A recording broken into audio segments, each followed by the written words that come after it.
Buongiorno, good morning. Yeah, that's true. I'm a philosopher. Apologies, nobody's perfect. And I work in the Netherlands too. Apologies, I left Italy. I had to for professional reasons. But yeah, I'm from Italy actually. I'm from a small village in the neighborhood of Milan called Torino.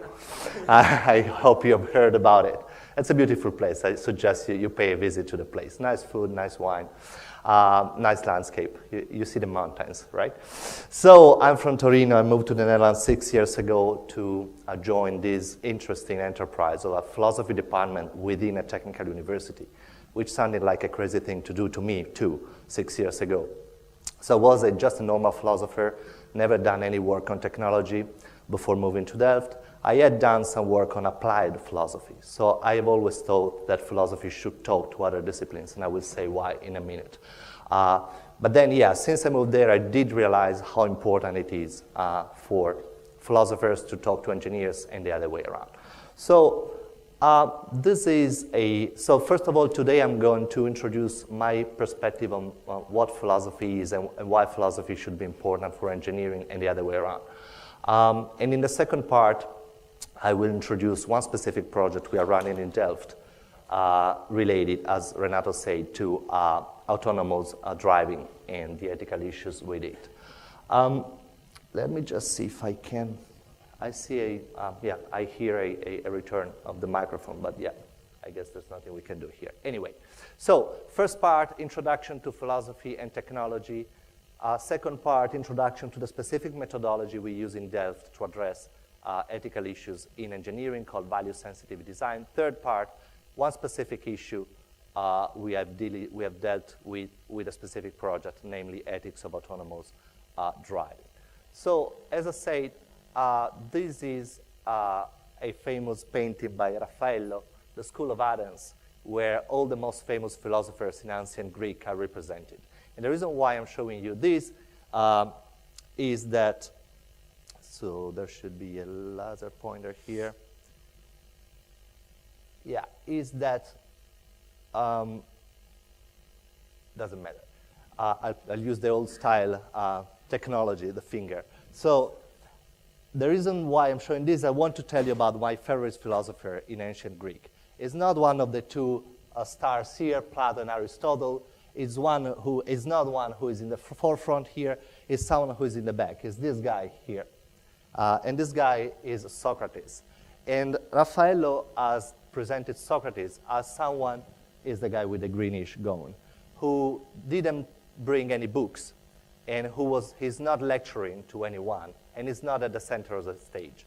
What Socrates is doing in this picture is basically what, apparently, to the sources we have, he usually used to do in his life, which is namely talk to other people, having conversation to other people. And what Raffaello is showing in this painting is that Socrates is talking not only to other people, but to people from different backgrounds. So you see people from different nationalities, different professions, different backgrounds in broad terms. And this is what Socrates was doing. Basically, as you may know from your high school, if you've done some philosophy, if you read any philosophy because of your passion, you know how many books Socrates wrote.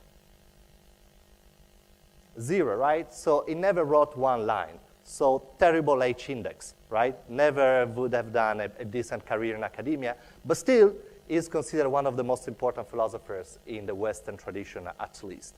And the reason why he didn't write one single line is simply that he simply told that the way we think is by conversation. It's not a monologue. Thinking is not a monologue, it's a dialogue. So if you write a book, this is a monologue. You're alone in your room, writing as much as you want, and then this is your work, and you deliver to other people. This is not how thinking works, Socrates thought. Thinking works in a standing back and forth, ask questions and answers between people from different disciplines.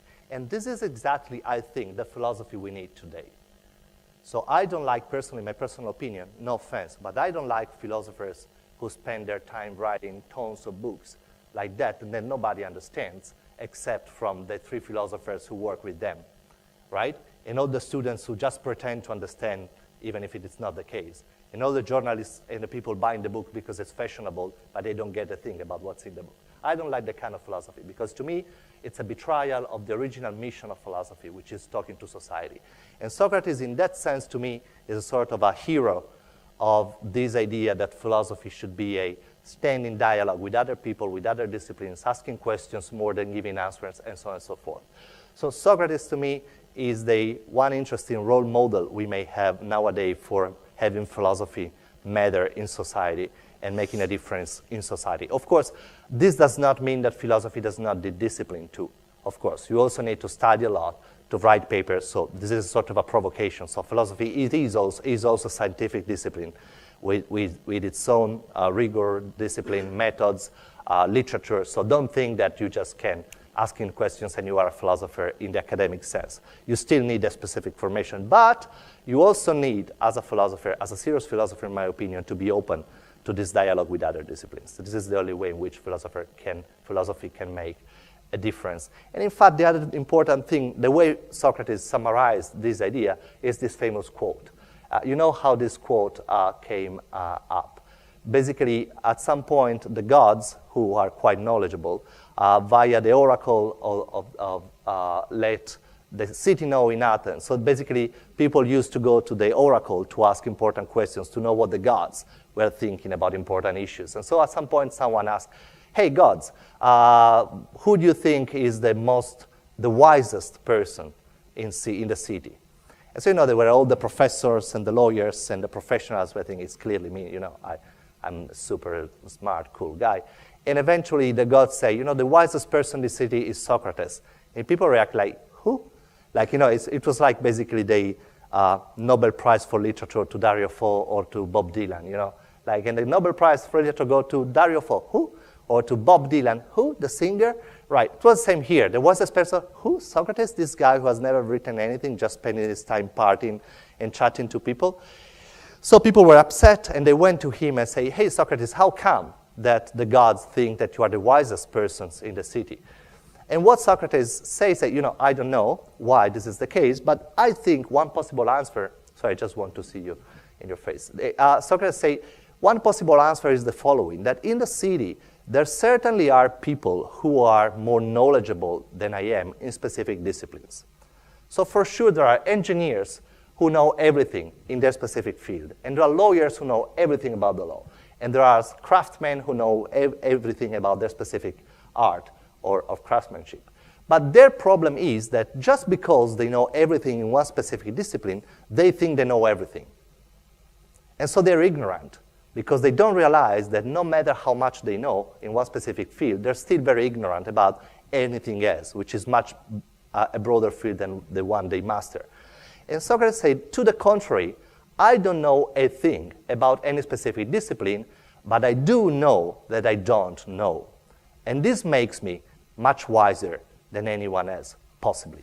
So I think this is an important lesson we have to learn from Socrates, that no matter how much we know in our specific discipline, no matter how cool we are in engineering, in philosophy, in science, you name it, we still just know a very tiny part of the whole story we need to know in order to address big societal and human problems. And so the wise ignorance that Socrates is teaching us is no matter how much you know in your discipline, this is by far not enough to address any problem. So you will always need to work with people from different backgrounds, different disciplines, if you want to really address a serious problem in society. And that's why we are here, right? Because we philosophers cannot solve societal, technical, socio-technical problems without the technical aspects, but we also believe that you guys, with your engineering background, you cannot solve all the societal problems if you don't also try to take a broader perspective that takes philosophical, societal, sociological, legal,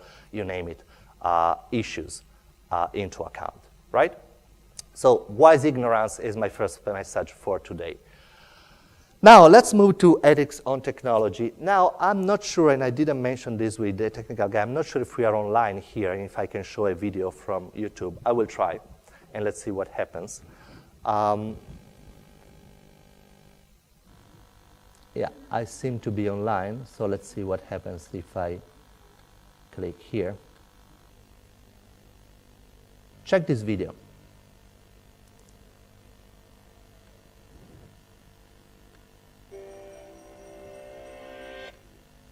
Is the audio coming from there? This is a thought experiment. No, right?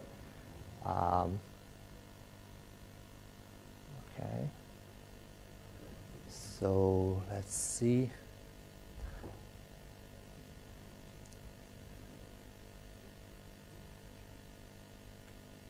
Let's say at some point in the not-so-distant future, you're Cannot hear it, down right? the highway in your self-driving car, and you find yourself... Okay, what I can do is to take the mic that I can do it, Claudio. I guess I just can put the mic that Renato Mazzoncini was using next to the. Thank you. Sì, quello sì. Ma stavo prima. Okay, let's see how it goes. Boxed in on all sides by other cars. Suddenly, a large, heavy object falls off the truck in front of you. Sorry. Your car can't stop in time to avoid the collision, so it needs to make a decision. Go straight. You see, technical issues. We need each other. That's what I was saying.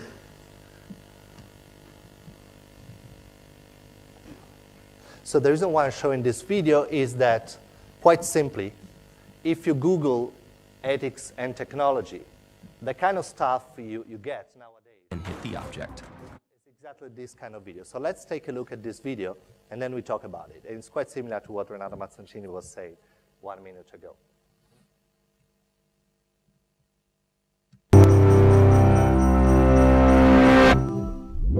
This is a thought experiment.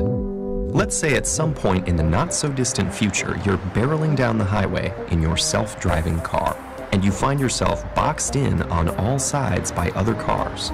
Suddenly, a large, heavy object falls off the truck in front of you. Your car can't stop in time to avoid the collision, so it needs to make a decision. Go straight and hit the object, swerve left into an SUV, or swerve right into a motorcycle.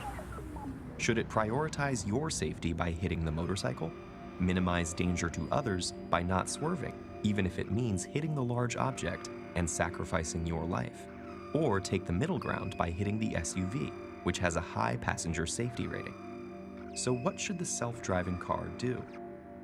If we were driving that boxed-in car in manual mode, whichever way we'd react would be understood as just that, a reaction, not a deliberate decision. It would be an instinctual, panicked move with no forethought or malice. But if a programmer were to instruct the car to make the same move, given conditions it may sense in the future, well, that looks more like premeditated homicide. Now, to be fair, self-driving cars are predicted to dramatically reduce traffic accidents and fatalities by removing human error from the driving equation. Plus, there may be all sorts of other benefits: eased road congestion, decreased harmful emissions, and minimized unproductive and stressful driving time. But accidents can and will still happen, and when they do, their outcomes may be determined months or years in advance by programmers or policymakers. And they'll have some difficult decisions to make. It's tempting to offer up general decision-making principles like minimize harm, but even that quickly leads to morally murky decisions. For example, let's say we have the same initial setup, but now there's a motorcyclist wearing a helmet to your left and another one without a helmet to your right. Which one should your robot car crash into? If you say the biker with the helmet because she's more likely to survive, then aren't you penalizing the responsible motorist? If instead you say the biker without the helmet because he's acting irresponsibly, then you've gone way beyond the initial design principle about minimizing harm, and the robot car is now meting out street justice. The ethical considerations get more complicated here. In both of our scenarios, the underlying design is functioning as a targeting algorithm of sorts. In other words, it's systematically favoring or discriminating against a certain type of object to crash into. And so on and so forth. So you can check the old video, is on YouTube if you want. So back to our presentation. So this is a series of articles and videos that Patrick Lean for the California Polytechnic has prepared. And I think it's great because it shows one thing. So I like this kind of things and I don't like it. So I will tell you first why I like it. And then in the second part, speaking of our own project, I will also say why I think this is not enough and it could be misleading to show what the ethical issues with transportation are. But what I do like about this specific paper is that it shows one very important thing about ethics of technology, that you need to take ethical considerations into account in advance. You cannot wait for the technology to be out there in the world and then say, hey, we got an ethical issue here. Because at that point, it could be too late. This is autonomous technology, right? So if you want to know what I do think of this specific dilemmatic situations, you may want to read this paper I've written. Just say if, right? You don't have to. But if for some reason I cannot imagine, you want to know what I think about these specific dilemmas, you can read this paper where I say this is a very complicated issue. And it's not just like a matter of counting things. There are legal principles, complicated normative position, rights, obligations to consider. It depends on the circumstances, and so on and so forth. So if you want to know what I do think about this specific issues, you can read this paper. But the reason why I have showed this video is something else, is that it shows what, as I was saying, something more general about technology and society and ethics. It shows that if we do want to achieve what is nowadays called responsible innovation, if you really want to create a technology that is really beneficial to society, and I'm sure you do want. I mean, when I talk to students in Delft, I teach to engineering students, mechanical engineering like you, or electric engineers, applied science engineering, aerospace engineers. I teach to across all the campus. But all the students, when you ask them, why did you decide to study engineering? You got two answers. To make a lot of money, which is okay, right? But the second one is to make the world a better place. And they mean it. They seriously believe it. But then my second question is, and what does this mean? And here the problems, arise. They say, you do cool technology, you have things going faster, you have smartphones connecting more quicker. And I say, yeah, this is cool, but is this really enough to make the world a better place? So nowadays there is this idea that in order to make the world a better place, we need to embrace responsible innovation. So to think of innovation not only as a functional process where we have things going faster and quicker and working better from a functional point of view, but we also really want to see to it that these things really make our life better in a broader sense. And when we say our life, the big question is whose life? The life of people in developed countries, the life of some portions of people in developed countries, the life of everyone, and what does this mean? And as soon as you take this perspective, the big philosophical, political issues start arising. So this is one point. The second point is what we call value-sensitive design. So our idea in my department, so what I'm saying here is not the fruit of my own individual research. It's the fruit of the research of my colleagues in Delft. This methodology has been developed in the US and in Delft too. So I will just silence the computer again. There we go. So what is value-sensitive design? So the main idea behind value-sensitive design is the following.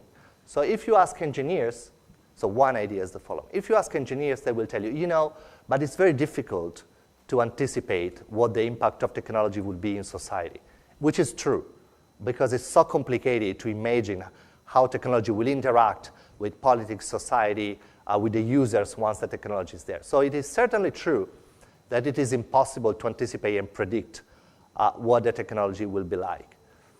But on the other hand, so we need to wait. But if we wait too much, then it's too late to change technology. And so you cannot decide which direction to go to give to technology anymore. Why?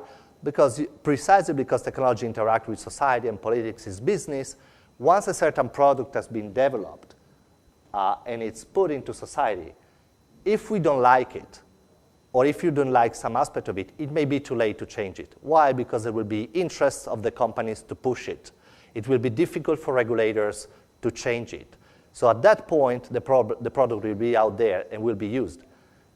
Can you imagine an example? I can give you a very couple of simple examples. Think of the two technologies that are most fashionable nowadays, smartphones and internet. Are these good technologies? Yes, in a way they are. Are these technologies free from societal problems? No. So if you ask me, one of the biggest political problems we have in this time is the political power of the big internet companies in the world, right?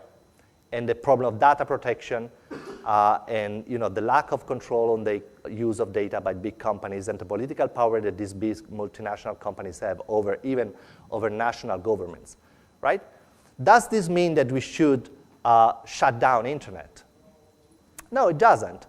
And especially, it's not possible anymore. That's exactly my point. Even if at this point we don't like internet for some reason, or we don't like smartphones for other reasons, it's too late. So we have no choice at this point.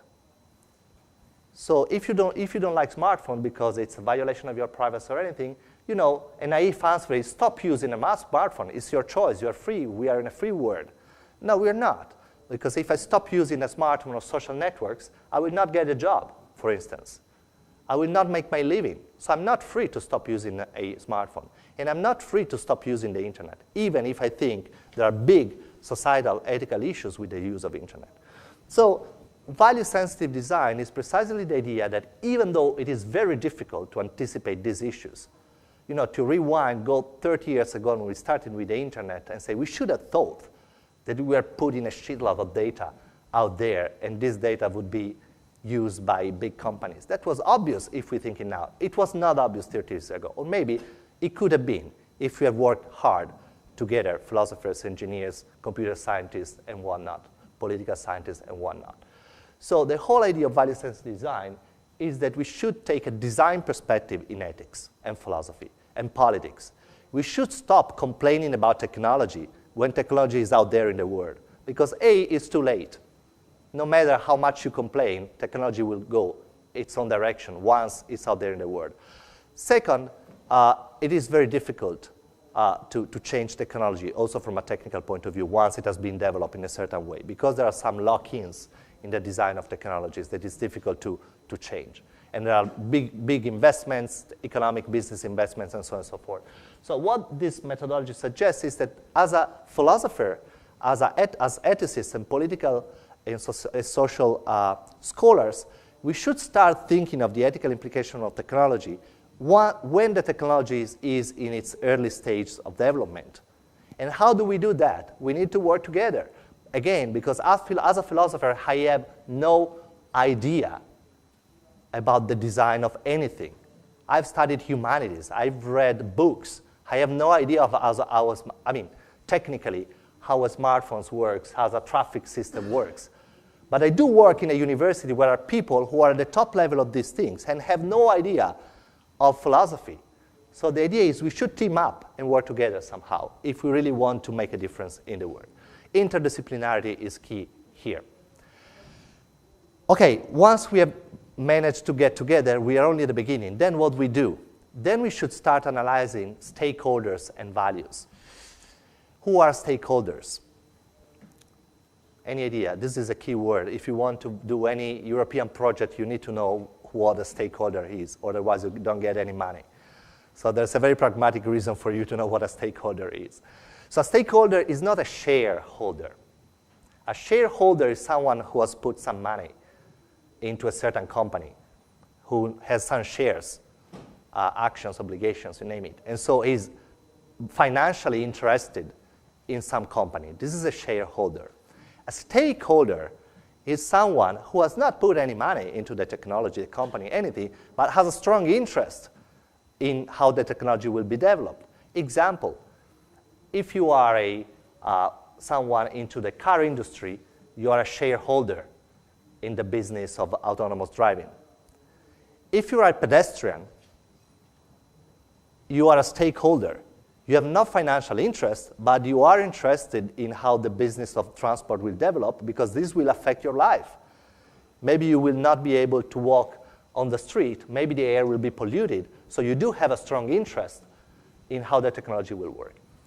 So one idea behind value-sensitive design is that when we start developing a technology, we should start mapping who are all the possible persons, agencies who have any interest in the technologies. Not only people who put money into it, but people who will be affected by the technology. And we should try to keep this interest into account too. Not only the interest of people who put money and push for the technology, but also the interest of people who will be affected by technology, right? As for values, this is a typical philosophical term, but it's also common language. You know what a value is. A value is any abstract idea it is worth striving for, right? So innovation is a value. Efficiency is a value. Functionality is a value. Effectiveness is a value. These are typically, traditionally, the engineering value. But then, of course, you also have justice is a value. Environmental friendliness is a value. Respect for rights are values, and so on and so forth. So the idea is, again, when you start developing a technology, you should also look at the traditional engineering values. Functionality, effectiveness, cost-effectiveness, efficiency, and so on. You should also think that you are putting systems in the world that will affect, whether we like it or not, whether you realize or not, will affect justice, access, environmental values, and so on and so forth. So again, if you really think that we need to address these issues, we should not just say, you know, we engineers, we think about efficiency, and you guys, politicians, philosophers, will see to it that these things will also work in a way that is just, fair, and so on and so forth. Why not? Because it's not possible. We have tried that. It doesn't work. Think of climate change. It's too late. This idea of the division of labor between technical guys and politicians does not work. This is what history shows. It's just a fact. These are global challenges that you cannot just delegate to a small part of persons in the world with limited powers. So that's why we think that we also need to broaden the scope of what we mean by design. When you design something, you are not designing just an object. You are designing society, because that specific object, that specific system will affect irremediably and forever, or for a long time, the way people will behave, the way people will treat each other, the way people will see life and things. So we should think of design as not only a technical thing, but an institutional thing. It's like you designing a state, a society. You're not only designing a physical thing. Whether you like it or not, whether you are aware of that or not, this is just how things are. You are designing systems that will affect and change society. And that's why the last two are two buzzwords we use in our department. So our faculty, we have a faculty in Delft where I work, which is called TPM in English, Technology, Policy, and Management. So it's a faculty whose only shared idea is this idea of comprehensive engineering. So think of the global challenges: energy, digital systems, natural catastrophes, climate change, and so on and so forth. The idea is having a faculty where in the same faculty you have system engineers, experts in governance and policy, philosophers, economists. And we call this comprehensive engineering. And the idea is, again, that what we are designing is not only technical system, but socio-technical system. We are designing systems where humans and non-human agents interact in a complex way. There will be time for questions and answers at the end, but if you have any urgent question, I do know that when you have a question in your mind, you cannot follow what I'm saying. So if you have a strong question, just stop me and say, hey, this doesn't make sense. I'm a philosopher. I like disagreement. I don't want you to agree with me. I want you to disagree. Okay? Yes, please disagree. Question about the narrative. Yeah. I mean, when we work together, for example, engineers and philosophers, there is a good chance that maybe you can get into an endless conversation. Or True. So how do you solve the, I mean, where you are up to that point? Yeah. It will take a lot of time. So that's why we need to start now. Because you're right, I've been involved in a lot of interdisciplinary projects, and this is spot on. you spend the first, you have usually a 3-year project, for instance, with a grant. You spend the first 2 years trying to understand what the other is saying. Seriously, because the language is completely different. When I, as a philosopher, I take for granted the word value or the word whatever. Engineers just take for granted that I do understand a graph or a table or some numbers, which I don't. So we do spend 1 year, usually already in the time of the writing of the proposal, just trying to understand each other. And this is a big enterprise. You're exactly right. So I'm not saying it's easy or it's something you will do in 1 year. It will take a long time. So in my experience at Delft, we have started with this interdisciplinary project 10, 15 years ago. And I think now we are starting making some sense of what we're doing. But in the beginning, it's very difficult. I do agree. And we have a problem of education. So Renato Mazzoncini is right. If we not start from the level of the master, the undergraduate level, having this interdisciplinary thing, it could be too late. Because then your mindset is formed, and when you enter a PhD or even more a postdoc, it's too late to be open to other disciplines. So it's a great point. It's very difficult, and we need to start from the ground, from education, from the funding system, and everything to encourage and create the possibility of doing so. Great point, absolutely. So I was expecting a different objection, and the different objections could be, hey, why should I, as an engineer, care about this? There are other people in the world caring about that, who have been formed to care about politics, ethics. Why should I? And I hate to quote Spider-Man, but as Spider-Man said, which is, by the way, Voltaire, so it's still a philosophical thing.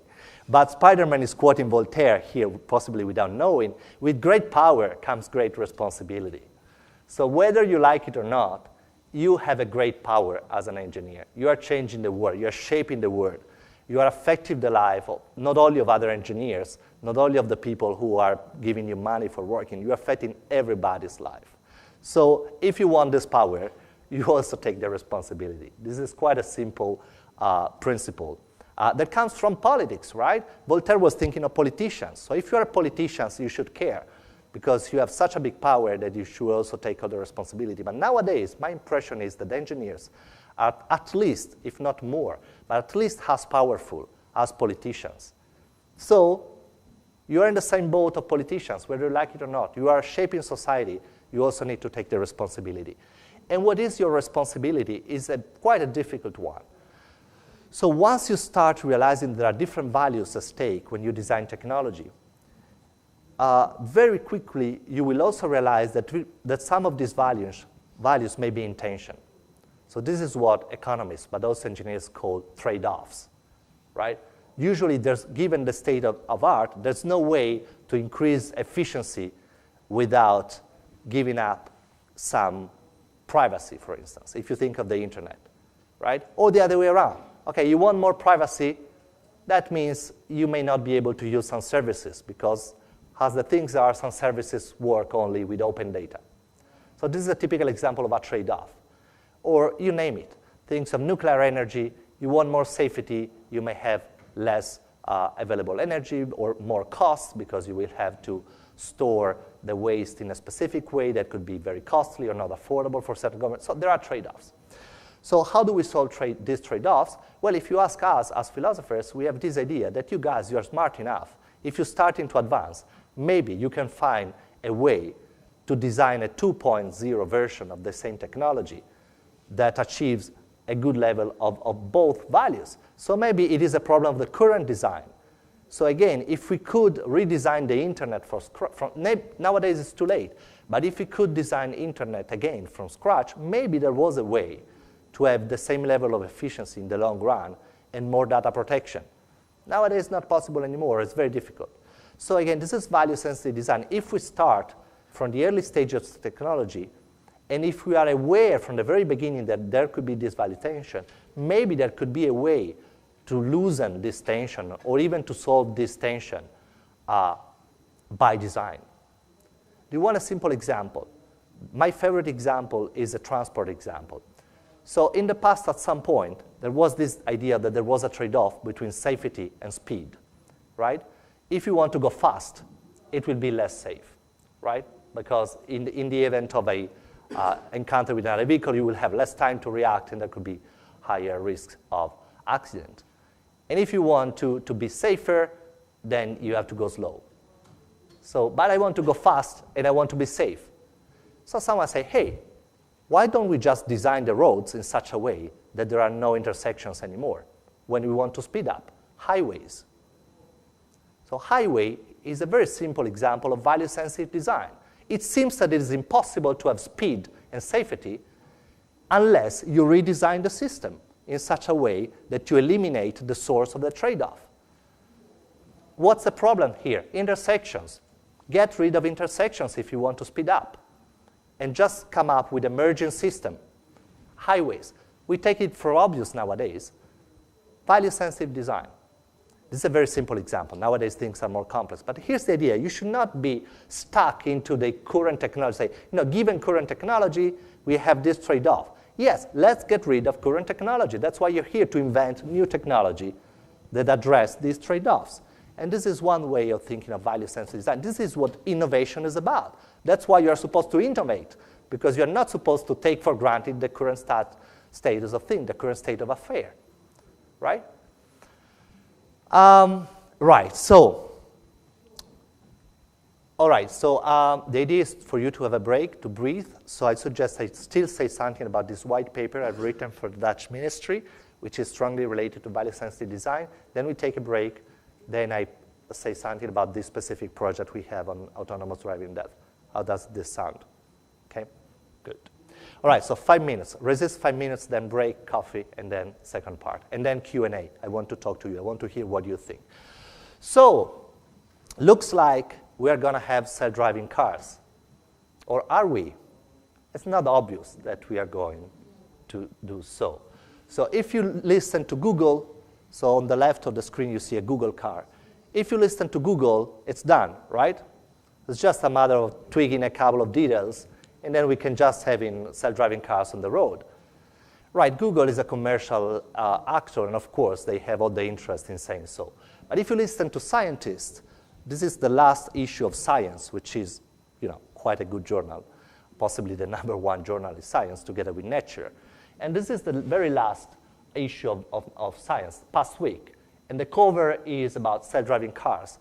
And the cover is a question: when will we get there?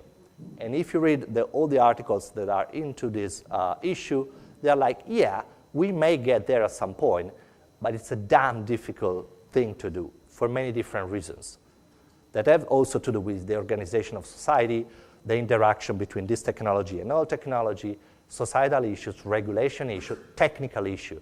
Technologies, artificial intelligence is not good enough to drive a car under all circumstances. One basic example is all the Google thing has been tested in California into the sun. Go to Boston into the snow, and the car will not do 100 meters. It will jam because it cannot see with the snow and the fog. Stupid example, technical problem. Anyway, a lot of issues. Just take Science and other scientific journals to see that if you look at the science, it's not as simple as it may look if you look at the hype on the magazines and on what the companies say. So the Dutch government, I live in the Netherlands, and the Dutch government at some point, so the Netherlands is super interested in this technology. So I don't know if you follow Dutch politics, you don't have to. But it's kind of interesting because they have been without a government for like 6-7 months because there was elections and there was this populist party. And so nobody wanted this populist party to win, and so basically they made a great coalition in order to keep this populist party out of the parliament, out of the government. But then what this means is that the new government is formed by different parties with different programs, and it took 6-7 months, like it's happening now in Germany, same story, to decide about the program. So eventually we have a government in the Netherlands. In the new Ministry of Infrastructure and Transport, if you now go to the website of the Ministry of Infrastructure and Transport of the Netherlands, the top 3 priorities of the ministry, number 2 is self-driving cars. So they really are pushing hard. And if you look at the statistics, the Netherlands are together with the United States and Singapore and China the strongest player into this game of autonomous vehicles? Well, because many different reasons. There's a strong, long tradition in technology in the Netherlands, a strong, long tradition in logistics in the Netherlands. You probably know better than I do about this. But the point is, at some point, the Dutch government, a couple of years ago, the previous one, got in touch with my department, and they say, you know, we are pushing hard on this idea of autonomous technology and self-driving cars, but we do realize there are issues with society, how far we should go, how do we solve the interaction with other agents, how much safe it is safe enough in this respect, how to deal with these trade-offs of values, and so on and so forth. And so at the time I was working on this, so in my department they asked me to give this advice to the ministry. And I've written this white paper, and the reference is out there, then you can check it. It's open source, it's online, you can read it if you want. You don't have to again, just saying. And if you want to read it, you can. And what I'm saying in this paper is exactly what I've said so far.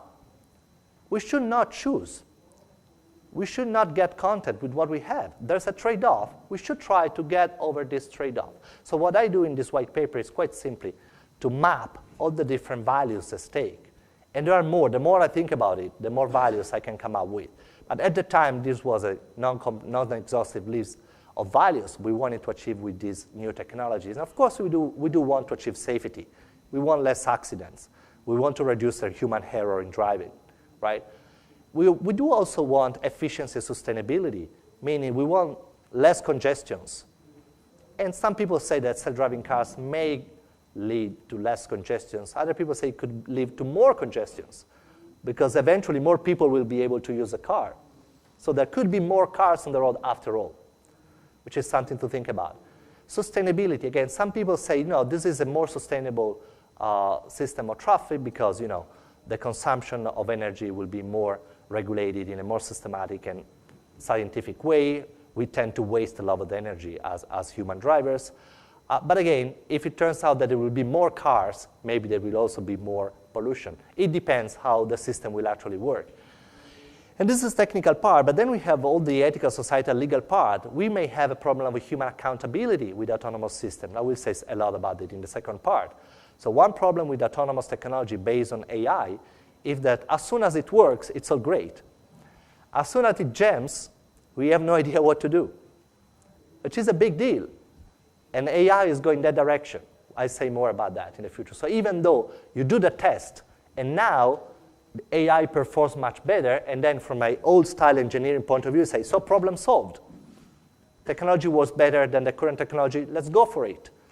But maybe with the AI system, it will work better for some time, and then the system will start learning a different way, and at some point, it will go much worse than expected. And at that point, it could be too late to change the system, because then you have probably redesigned all the system to work according to this AI system, right? So, and at that point, you can have a problem of human accountability, not only of safety.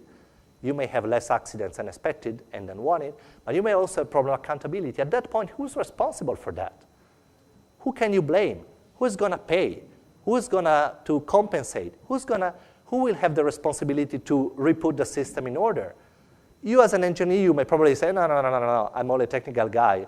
I only did a technical project. Don't give me this. Politicians will say, hey, you said it was safe, right? Lawyers will say, we have no idea. This is completely new. This is not covered by the law. Seriously, this is what is going to happen. This is called the responsibility gap problem. There could be a gap. At some point, everybody's thinking that the other is responsible, but nobody really is, or nobody really is taking responsibility. We may have a big issue here. We may have a problem of rights. Maybe the system will start systematically discriminating certain road users because of efficiency reasons. Think of the example of the video. Maybe it will turn out that in terms of efficiency and functionality, it's better to always run over pedestrians, right? We don't want a system that systematically discriminates a certain group. This is against any Western constitution. We have individual rights. We want to be treated not as number, but as individuals. We don't want to be sacrificed just because a system has decided systematically that the best way to achieve a certain result is to systematically kill the weakest, right? We don't know. We've been through this. We don't like this, right? So we have a problem of human rights. We have a problem of access to the system. Will the system work for everyone or only for those who will have enough money to buy a self-driving car? Are we investing in private self-driving cars or in public transport autonomous technology? This may require a completely different business plan and a completely different technical design. But we should decide. Google seems to want to go for private cars. Fair enough. What do we want to go as a European, Italian, Dutch, you name it, even American society? Do we want to invest on autonomous technology for the broad public, or do we want to invest for just one more gadget for rich people? It's a choice. I don't have the answer, but we need to decide in advance, right? You don't have to let the company decide, because the company will go for money. It's just what they do. Some of them. Privacy, data protection. There we go again. The more we want the efficient to work, according to present-day technology, the more data we need to share, right? So present-day AI works by acquiring big data.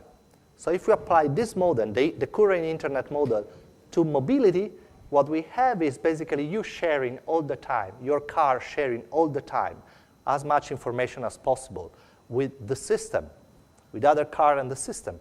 Information about location, driving habits, movements, private physical conditions, you name it. And this sounds like a data protection nightmare. And again, there seems to be a trade-off. Are we going all the way for efficiency? Let's share everything so the machine will learn as quick as possible. Or are we trying to find, again, a smart solution to overcome this trade-off and get to a system that is both safe and efficient and safe from the point of view of data protection? And you know what? This is my last point, I guess, before the break. Yes. So this is just a summary of what I have said. This is one sentence taken from the white paper. At some point, I just say to the ministry, you know, the question is not whether we want these values or these others. We want all values. So the question is how to achieve a system that achieves all these values altogether. That's a challenge, right? You're smart guys. The Dutch government is filled with smart guys, and they have resources. So I just say that just come up with a smart solution, right? But what I was saying is something different that I forgot. Right, I guess this shows that it's time for a break. Okay, so here's, in this second part, I will just quickly introduce a project that we just started. And I think it's a great exemplification of this methodology. And so I want to hear what you think about it. We're really at the beginning, so I will just introduce the general idea of the project. We don't have results yet, sorry.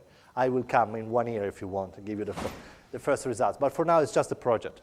But it is a good example. So first of all, just look at the list of names. We are 6 persons, 3 professors and 3 postdocs.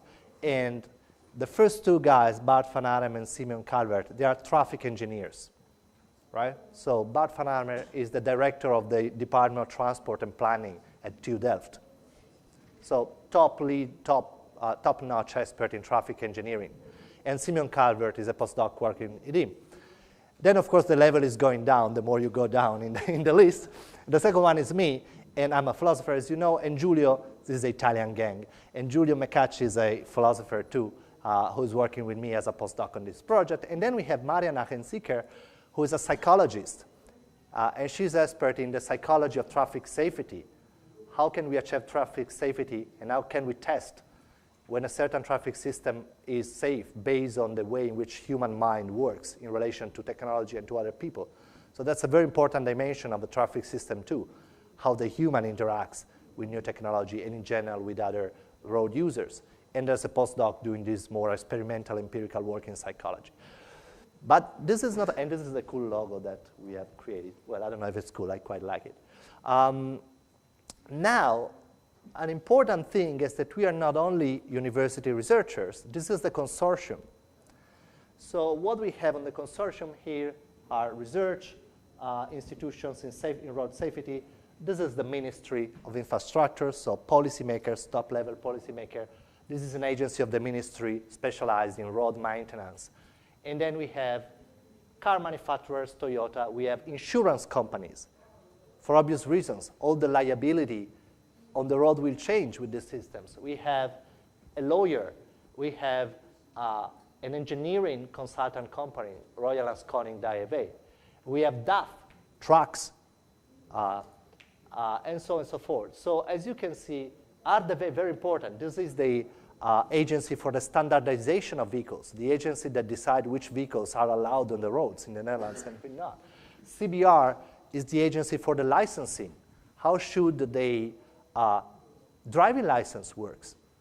Driving this vehicle is different than driving an old vehicle. So we should talk to people who have done the training and the licensing of car users if we want to really implement this system. So it's a complicated business where we need to put together expertise from all fields. And I need to say that money comes from here. This is the Dutch Research Council, NWO. So I need to mention that because these are the nice guys putting the money on the table. 600,000 euros for 3 years to get some results on what? I will tell you in a minute. Well, on these. So what it means to apply this value-sensitive design to automated driving systems. And I will not say anything more on value-sensitive design, but I'm happy to say more in the Q&A if you have questions. And we decided to take as a focus for this project the concept of meaningful human control.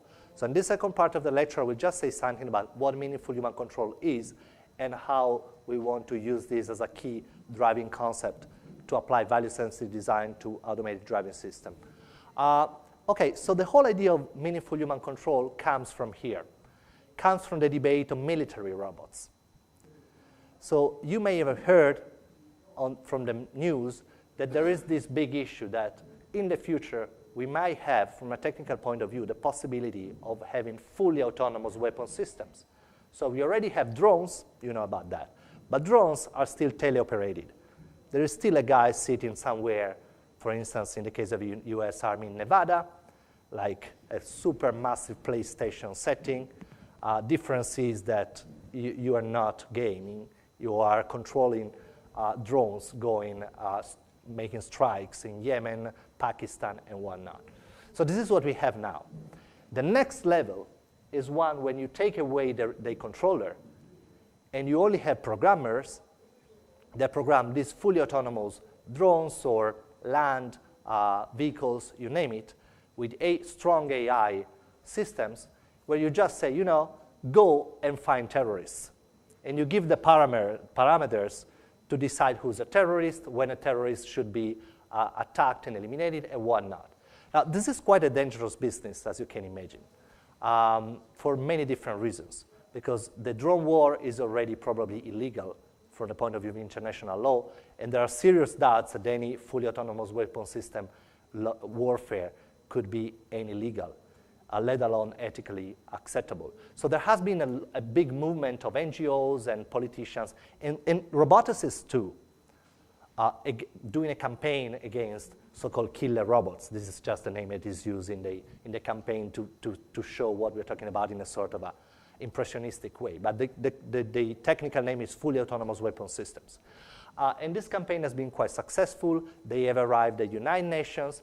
Now many national parliaments are discussing proposal for the preventive ban on this kind of technology. And there is one at the Italian parliament too right now in these days. So as I say, autonomous weapon systems by definition are systems that once activated can select and attack targets without further intervention by human operator. And there are a lot of concerns about that based on safety, reliability, human accountability, compliance with international law. And as I said, the main risks are what we said about AI. Should we trust AI, machine learning, deep learning? Well, it may work up to a certain point, then it may start behaving in a way we're not expecting, and just imagine that an autonomous weapon system starts behaving in a way we're not expecting. In the concept of a warfare with a possible reaction by the other actors, we can be on the verge of a basically global war based, this sort of a Cold War nightmares where the autonomous systems start interacting with each other and a global war starts are quite scary. So there are risks of unpredictable, unwanted outcomes, if only in terms of strikes that are against civilians and so on and so forth. And there is, again, this big issue of accountability gaps that I mentioned before. What if something goes wrong in the military, even more than in other sectors? We do want a clear chain of command with a clear attribution of responsibility for any possible accident. Why? Because there are lives at stake, there are people being killed. And when people are killed, at least we want to know exactly the reasons why they were targeted and killed. And someone should be able to give an explanation to the victims, to the public, and so on and so forth. So, in all these debates on autonomous weapon systems, at some point, the different parties, NGOs, politicians, engineers have come up with this idea that, in the end, whichever technology we come up with, humans and not computers and their algorithms should remain ultimately responsible for potentially lethal operations. Now, as you can imagine, this ultimately is key here. What does this mean? And this is the theoretical part of our project. So the basic idea is that in complex systems, being in the loop does not mean being in control. So usually engineers say to me, some engineers say to me, you just need to have a human in the loop, which is jargon from the computer science systems. And having a human in the loop means having some human being who is able to intervene into the system, right? But this is not enough for being in control. Why? Can you come up with an example where being in the loop is not enough for being in control? Any ideas? Well, quite simply, if you don't understand how the system works, even if technically you can intervene, you are not in control. If the system shows you a lot of data and information and asks you to do something, but you are not able to interpret this data in the right time, for instance, even if in principle you have the big red button to stop it, or you can guide the systems, if you don't understand the information coming from the system, you are not in control, even though you are technically in the loop, right? So this idea of meaningful human control precisely wants to point, first of all, to the idea that being into the loop as a human being in a complex system where also non-human agents work does not mean that you are ultimately in control of it. You may control some parts of it, you may have the power to intervene, but maybe the system is eventually ultimately responding to some other reasons, motives that is not the ones you have as a human programmer or as a human commander in the case of military systems. Now, when we were looking at this, we were looking for a sort of a key concept to make this project autonomous vehicles, we thought this was a good idea to look at the military system, because we thought that exactly the same problems that you have clearly, dramatically, tragically in the military systems, you have them in a less obvious way also in the traffic system. Why? Because you have exactly the same problem. You're killing people if the system is not working. Quite simply. We see that in train accidents, car accidents. It's not a war, but still, if you look at the numbers, as Renato Mazzoncini said in the beginning, if you look at the numbers of people dying on the road, is absolutely comparable to the numbers of people dying in wars. So we do have a problem of lethality of the traffic system. And we do have a problem of accountability gap. Like in the military, we do not want to have a traffic system where accidents occur and we don't know why. Why? Because if we don't know why the accident occurs, we cannot fix it.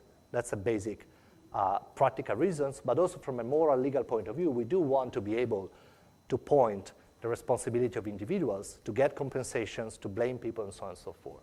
So basically, while we were thinking of this project, this happened. And this is the first lethal accident due to or where an autopilot was involved in the US, the Tesla Model S autopilot, past summer 2016. And this is not a full autonomous weapon system.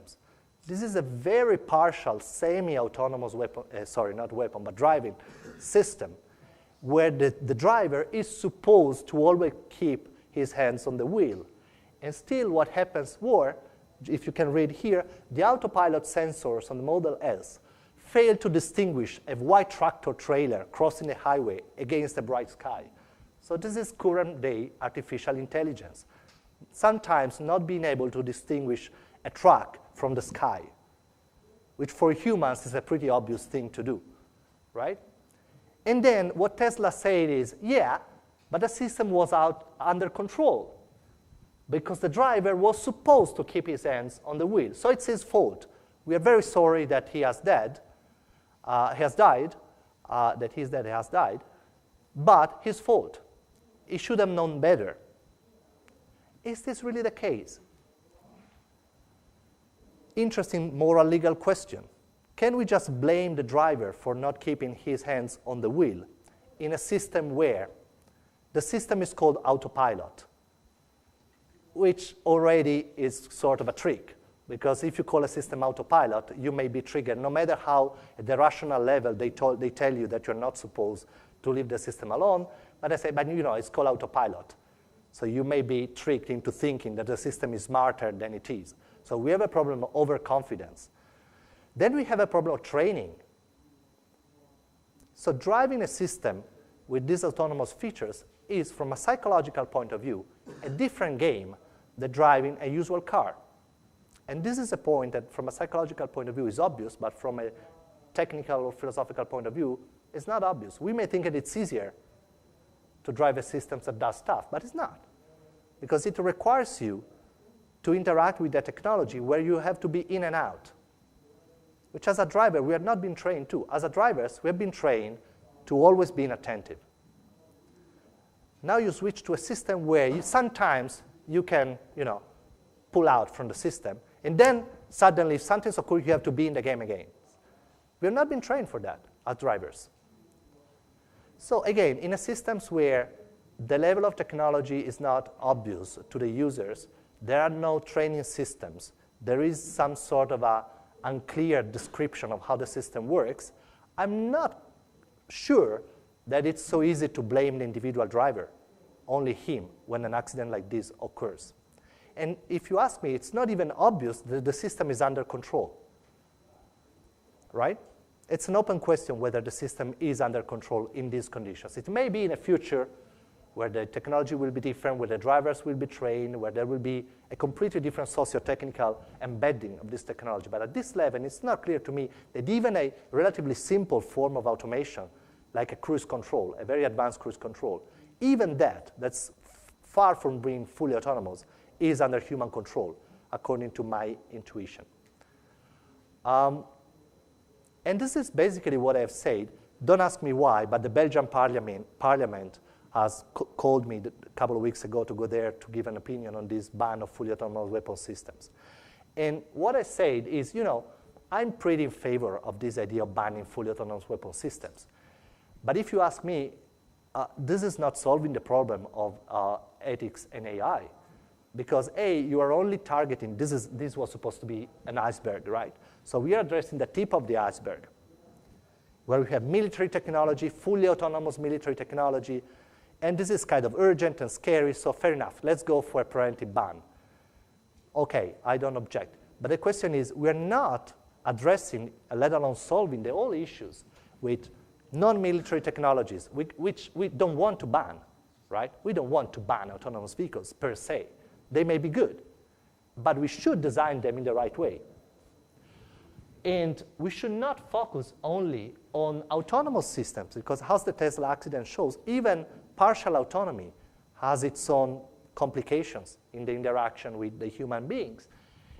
And we don't have to take only the regulative perspective. We do want to have a strong design perspective. So what does it mean to design systems for meaningful human control is the key research question of our project. Now, I will quickly go over the details of the system, just the project, just to give you the sense of what we are doing. So with a colleague of mine, we have written this paper that will be out in a couple of weeks called Meaningful Human Control of Autonomous Systems. It's basically a philosophy paper. Here we are just trying to define what we think meaningful human control is. And basically, we identify two conditions which we call tracking and tracing. I will focus only on, so tracing is basically the one, I will get rid of that in 30 seconds. Tracing is about responsibility. we do want to create an institutional and technical system that whenever something goes wrong, we are able to trace back some sort of responsibility to at least one human agent along the chain. In very much in the way we try to do that in the military. There should be a clear chain of command where there is at least one person along the chain always that has the technical understanding of what the system may and may not do. So there's no risk that he overestimates or underestimates the capacity of the system, and has the moral legal training to realize that if something goes wrong, he or she will be called to answer, right? Which is quite a complicated thing to achieve. That's the tracing part. If something goes wrong, we want to have the system designed in such a way that we can trace back to at least one human agent along the chain, right? But what we are interested today in is the tracking condition. The tracking condition is more of a broader design requirement, according to which we want the system, this is a very general, broad, philosophical, abstract idea. We want the system to always reflect the intentions, the general plans, the values of the designers, the programmer, the society who is deploying it. And this may sound trivial, but it's exactly what we may be missing with autonomous technology. Now the question is, what does this mean in practice? Well, first of all, why is this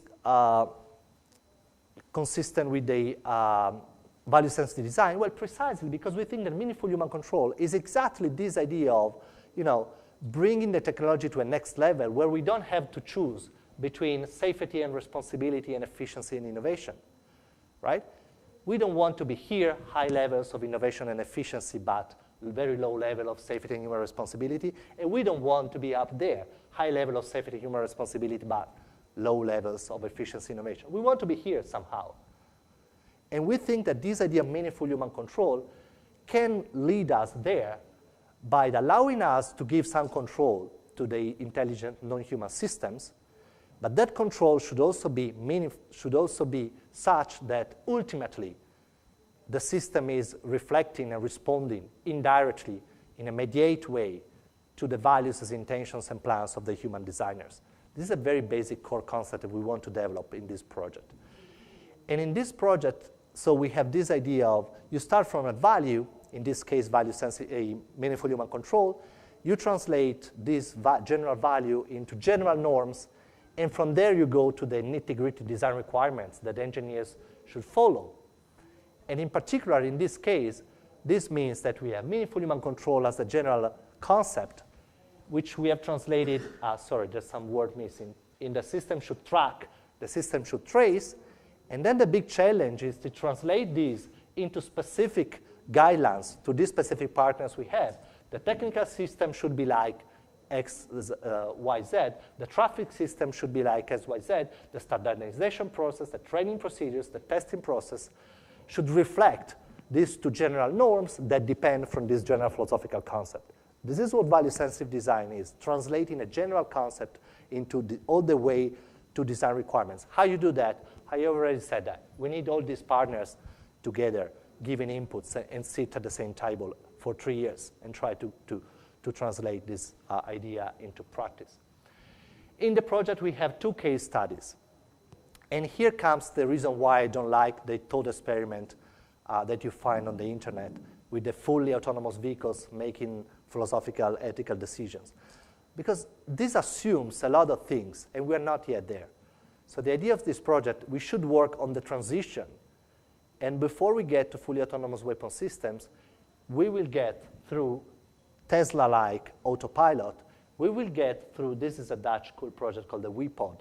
This pod that are actually driverless, but there is a controller somewhere in a room remotely controlling and supervising this, and there are dedicated lanes, so it's pretty safe.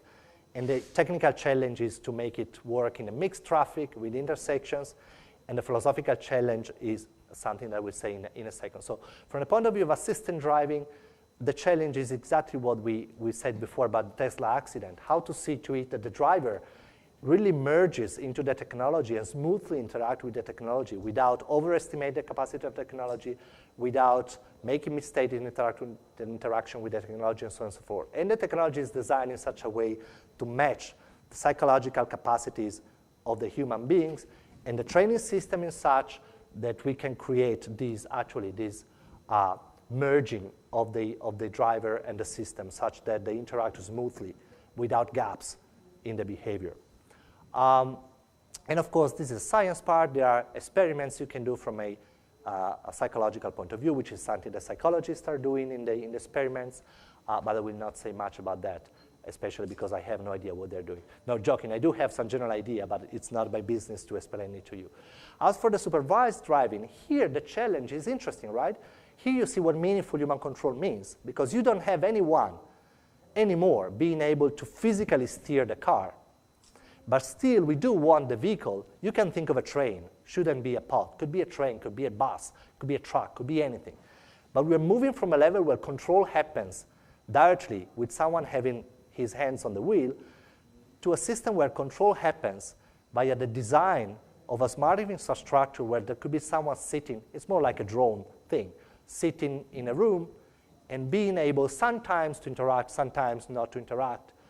And the system and the infrastructure is such to promote this sort of a safe and accountable interaction between the technology and the human element. So I know this sounds a bit general, and of course it is at the moment, but I just want you to see what we are working on. So basically, here's the idea, is that this is the furthest we can go in our project to achieve meaningful human control at distance. And look, I also believe that maybe in the long run, we can also have meaningful human control of fully autonomous vehicles, like the Google cars. Specifically, if we can design the whole system, not just the car, as to be ready to interact with these fully autonomous vehicles. And at that point, the system itself will hopefully reflect the values that we have as designers put into it. But we are not yet there. So the one idea behind this project is that we need to get rid of all this hype about self-driving cars and working hardly on the transition to there based on the technology available right now. And again, this is what I said. So we can work through endorsing. We can work through psychological experiments to understand if the controller is in tune with the system, or if the road users are in tune with the system. So we can have socio-psychological tests and so on and so forth. So to summarize and to have 5 minutes for some questions, this is what I've tried to share with you today. We need to be wisely ignorant, to be excited about our knowledge, but also aware of the limitations of our knowledge. We need to embrace responsible innovation and value-sensitive design as a general methodology to tackle the societal, ethical, legal challenges of autonomous technologies in transportations and technologies in transportations and autonomous technologies in general. And I have also just given you one possible example among many others of a project that can be done in this field, namely meaningful human control over autonomous technologies. So thank you very much for your patience and attention.